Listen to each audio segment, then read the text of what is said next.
اعوذ باللہ السمیع العلیم من الشیطان الرجیم بسم اللہ الرحمن الرحیم السلام علیکم ورحمۃ اللہ وبرکاتہ۔ دیکھیں، چھری کے ذریعے کسی انسان کو کاٹ کر اس کا علاج بھی کیا جا سکتا ہے اور کسی انسان کو کاٹ کر اسے نقصان بھی پہنچایا جا سکتا ہے۔ اسی طرح ہمارے یہاں بہت سارے کانسیپٹس ہیں کہ جن کے پیچھے اگر نیت اچھی ہو تو اچھے نتائج حاصل کیے جا سکتے ہیں، اور اگر نیت صاف نہ ہو تو اسی کام سے برے نتائج بھی حاصل کیے جا سکتے ہیں۔ ان مفاہیم میں سے ایک مفہوم جس پر آج میں آپ سے کچھ عرائض پیش کرنا جا رہا ہوں اور اس کے حوالے سے قرآن مجید کی آیت بھی آپ کی خدمت پیش کروں گا، وہ ہے خود نمائی، دکھاوا۔ اچھا، دکھاوا ایک ایسا لفظ ہے کہ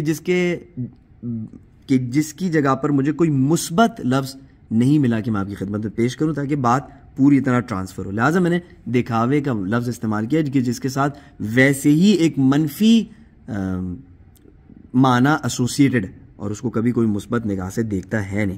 لیکن اگر دکھاوے کو ہم اینالائز کریں کہ دکھاوے کا مطلب کیا ہے، تو دکھاوے کا مطلب یہ ہوتا ہے کہ انسان جو اس کے ساتھ کچھ اچھی بات پیش آئی ہو یا اسے اگر کوئی اچھی نعمت ملی ہو، کوئی بھی اس کی زندگی میں ایک اچھائی اس کے ساتھ ہوئی ہو جسے وہ اچھا سمجھتا ہو، تو وہ اس چیز کو دوسروں کو دکھائے، وہ کچھ ایسا کام انجام دے کہ دوسروں کو پتہ چلے اس کے اس اچھائی کے حوالے سے۔ یہ ہوتا ہے دکھاوا۔ اب عزیزان گرامی، یہ دکھاوا ہمیشہ ہمارے یہاں منفی صورت اختیار کرتے ہیں۔ ہم سمجھتے ہیں کہ اگر ہمیں کوئی بھی دنیا میں نعمت حاصل ہوتی ہے تو وہ ہمیں دوسروں سے چھپانا چاہیے۔ میں آپ کی خدمت میں عرض کرتا ہوں کہ نعمت کا دکھاوا مثبت بھی ہو سکتا ہے، منفی بھی ہو سکتا ہے۔ منفی جہت تو اس کی ہم سب جانتے ہیں کہ جب ہم اس لیے دکھاتے ہیں تاکہ دوسروں کے اندر حسد، جلن، بغض پیدا کریں، دوسروں کو اپنے آپ پر رشک کروائیں، یہ منفی جہت ہے دکھاوے کی۔ لیکن ایک مثبت جہت دکھاوے کی یہ ہے کہ جب ہم مدح و ثناء الہی انجام دیتے ہیں۔ شاید آپ کو تعجب ہوگا کہ دکھاوے سے مدح و ثناء الہی۔ عزیزان گرامی، اگر ہم اپنے آپ کو پروردگار متعال کا بندہ تصور کریں اور ہم یہ بات جان لیں کہ جو بھی نعمت ہمارے پاس آتی ہے وہ اللہ سبحانہ و تعالیٰ کی جانب سے ہے، تو در نتیجہ جب بھی ہمیں کوئی نعمت حاصل ہوگی اور اگر ہم اسے لوگوں کو دکھائیں گے اور لوگوں کے اوپر اس کا اظہار کریں گے تو اس کا مطلب یہ ہوگا کہ دیکھو پروردگار نے اپنے بندے کو کیسے نوازا ہے، پروردگار کا بندہ نوازی کا سلیقہ کیسے، یعنی یہ انڈائریکٹ مدح و ثناء الہی بیان ہو رہی ہے کہ دیکھو میرا رب وہ ہے کہ جو اپنے بندے کو، اپنے خطاکار ضعیف بندے کو کہ جس کی اسے کوئی ضرورت نہیں ہے، اسے وہ کس طرح بہترین طریقے سے نوازتا ہے۔ یہ مثبت انداز ہے دکھاوے کا۔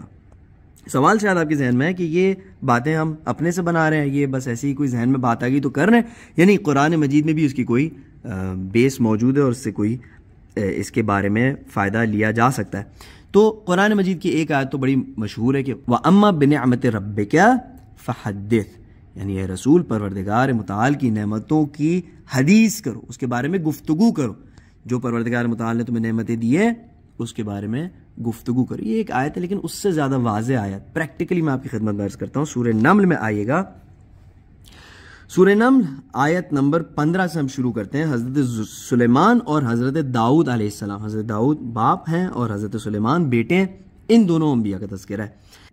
اللہ سبحانہ و تعالیٰ کے ارشاد ہے کہ وَلَقَدْ آتَيْنَا دَاوُودَ وَسُلَيْمَانَ عِلْمًا، ہم نے داؤد اور سلیمان کو ایک عظیم علم عطا کیا۔ علم نکرہ صورت میں آئے، یہ تنوین جو ہے اس کی وجہ سے معنی علم میں عظمت کا آتا ہے، یعنی ایک عظیم علم ہم نے عطا کیا داؤد اور سلیمان کو۔ وقالا، پھر انہوں نے کیا کیا اس کے نتیجے میں جب ہم نے ان کو اتنی بڑی نعمت سے نوازا، اتنے عظیم علم سے نوازا، تو داؤد اور سلیمان نے کہا کہ وقال الحمد للہ الذی، حمد ہے اس ذات کی، حمد ہے اس خدا کی کہ جس نے فضلنا علی کثیر من عبادہ المؤمنین، ہمیں فضیلت دی اپنے مؤمن بندوں میں سے بہت سوں پر۔ بس فضیلت کا اقرار کیا، کہا کہ ہمیں اللہ سبحانہ و تعالیٰ نے فضیلت سے نوازا ہے اور ہمیں اس نے وہ فضیلت عطا فرمائی ہے جو بہت سارے مومن بندوں کو اس نے وہ فضیلت عطا نہیں فرمائی۔ بس یہ ایک لیول پر اظہار نعمت کرنا۔ اور انبیاء یاد رکھیے گا، انبیاء تمام ہمارے لیے رول ماڈل ہے. یہ ہماری خامی ہے کہ ہمارے یہاں انبیاء کی اتنی اہمیت نہیں ہے جتنی قرآن مجید نے ہمیں اہمیت دی ہے. فرماتا ہے لا نفرق بین احد من رسولہ، ہم فرق نہیں کرتے کسی بھی رسول کے بیچ میں، تمام ہمارے لیے اسوہ حسنہ رکھتے ہیں اور قابل اتباع ہیں. تو وَلَقَدْ آتَيْنَا دَاوُودَ وَسُلَيْمَانَ عِلْمًا وَقَالَ الْحَمْدُ لِلَّهِ الَّذِي فَضَّلَنَا عَلَى كَثِيرٍ مِّنْ عِبَادِهِ الْمُؤْمِنِينَ وَوَرِثَ سُلَيْمَانُ داود. پھر ہم نے مزید نعمتوں اور بلیسنگز سے نوازا باپ بیٹوں کو. بس سلیمان علیہ السلام نے داؤد علیہ السلام کا ورثہ حاصل کیا، وارث بنے حضرت داؤد کے. وقال یا ایھا الناس، کہا کہ اے لوگوں، علمنا منطق الطیر، ہمیں جانوروں کی زبان سکھائی گئی ہے. ہمارے اندر یہ خصوصیت ہے کہ ہم جانوروں سے بھی بات کر سکتے ہیں. علمنا منطق الطیر وأوتینا من کل شیء، اور ہمیں ہر چیز سے، ہر نعمت سے ہمیں اللہ سبحانہ و تعالیٰ نے نوازا ہے. ان ھذا لہو الفضل المبین، بے شک اس میں کوئی شک نہیں ہے کہ یہ ایک عظیم فضیلت ہے. اب دیکھیں یہاں پر باپ بیٹے ہیں، دونوں نبی ہیں اور دونوں اللہ سبحانہ و تعالیٰ کے خاص ترین بندے. اور دیکھیں کس لہجے میں اللہ سبحانہ و تعالیٰ کی نعمتوں کا اظہار فرما رہے ہیں. اگر آپ یہ کہیں کہ وَلَقَدْ آتَيْنَا دَاوُودَ وَسُلَيْمَانَ عِلْمًا وَقَالَ الْحَمْدُ لِلَّهِ، یہ پتہ نہیں کس کو کہہ رہے ہیں، ہو سکتا ہے اللہ سبحانہ و تعالیٰ سے ہی گفتگو کر رہے ہو کہ قال الحمد للہ الذی، اللہ سبحانہ و تعالیٰ سے ہی عرض کیا کہ فضلنا علی کثیر من عباد المؤمنین، حمد ہے تیری پروردگار، تو نے ہمیں فضیلت بخشی.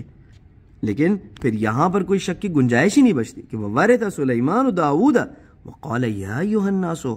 یہاں پر تو انسانوں کو خطاب کر کے کہا کہ ہم وہ ہیں کہ جنہیں زبان سکھائی گئی ہے، لینگویج سکھائی گئی جانوروں کی. ہم وہ ہیں کہ جنہیں ہر نعمت سے نوازا گیا ہے، اور ہم وہ ہیں کہ جن پر فضل مبین ہوا ہے. کیوں؟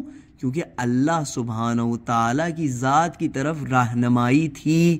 یہی حضرت سلیمان علیہ السلام کیا فرماتے ہیں، دیکھیں یہاں پر جب وہ کہتے ہیں کہ کون ہے کہ جو تخت بلقیس کو میرے لیے لے آئے، اور بہرحال جو ماجرا پیش آتا ہے اور وہ تخت ان کے پاس حاضر ہو جاتا ہے. دیکھیں کیا فرماتے ہیں، فَلَمَّا رَآهُ مُسْتَقِرًّا عِنْدَهُ، جب حضرت سلیمان علیہ السلام نے اس تخت کو اپنے کنارے میں پایا، قَالَ هَذَا مِنْ فَضْلِ رَبِّي، فرمایا کہ یہ میرے رب کا فضل ہے. یعنی فوراً چیزوں کو اللہ سبحانہ و تعالیٰ سے ایسوسیٹ کر رہے ہیں. لِيَبْلُوَنِي أَشْكُرُ أَمْ أَكْفُرُ، وہ میرا امتحان لینا چاہتا ہے کہ میں شکر گزار بندہ ہوں یا اللہ کی ناشکری کرنے والا بندہ ہوں. اب ہمیں دیکھنا ہے کہ ہم شکر گزار بندے ہیں کہ ہم اللہ کی نعمتوں کا اظہار کرتے ہیں. ہم لوگوں کے سامنے اس طرح گھومتے پھرتے چلتے بات کرتے ہیں کہ لوگوں کو ذرہ برابر بھی احساس نہ ہو کہ اللہ نے ہمیں کسی لحاظ سے بھی کم نوازا ہو، اور ہم پوری طرح اللہ سبحانہ و تعالیٰ کے ریپریزنٹیٹیو بن کے لوگوں کے درمیان گھومتے ہیں. یا ام اکفر، یا نہیں، ہمارے لب پر ہمیشہ شکوہ ہوتا ہے، کبھی پروردگار متعال کی مدح و ثنا نہیں کرتے، کبھی لوگوں کو نہیں بتاتے کہ اللہ سبحانہ و تعالیٰ نے کس چیز سے ہمیں نوازا ہے. ہمیں بس شکوہ اور شکایت اور کمیوں کی گفتگو اور پروردگار متعال کی بندہ نوازی کے سمت اشکال وارد کرنا، اور کبھی اگر کچھ مل بھی جائے تو اس کو چھپا لیں. بس حضرت سلیمان علیہ السلام فرماتے قال هذا من فضل ربی لیبلونی اشکر ام اکفر ومن شکر فانما یشکر لنفسه، جو بھی شکر کرے گا. ایک اور جگہ قرآن مجید میں فرمایا کہ لازیدنکم، پروردگار متعال اور مزید اس کے نعمتوں میں اضافہ فرمائے گا. اور یہاں پر فرمایا کہ جو بھی کرے گا وہ اپنی ذات کے لیے شکر ادا کر رہے. ومن کفر، اور جو کفر کرے گا، جو نعمتوں کو چھپائے گا. یہاں پر کفر سے جب شکر کے مقابل میں کفر آتا ہے، یعنی کفران نعمت، جو کفران نعمت کرے گا، جس کے لب پر ہمیشہ شکوہ و شکایت ہوگا، بس فإن ربی غنی کریم، میرے رب کو اس کے شکر گزاری کی ضرورت نہیں ہے، اور در نتیجہ لئن شکرتم لأزیدنکم بھی نہیں ہوگا. تو عزیزان گرامی، یہ ہے وہ چیز جو معاشرے میں ہم قرار ہے کہ قرآن مجید سے، کتاب ہدایت سے ہدایت لیں. تو ہمیں یہ ہدایت ملتی ہے اس معاشرے کے حوالے سے کہ ہمارے معاشرے میں شکوے اور شکایتوں کا بیان کرنے کا رجحان اس سے کئی گنا زیادہ ہے کہ جتنا ہم اللہ سبحانہ و تعالیٰ کی نعمتوں کو بیان کرتے ہیں.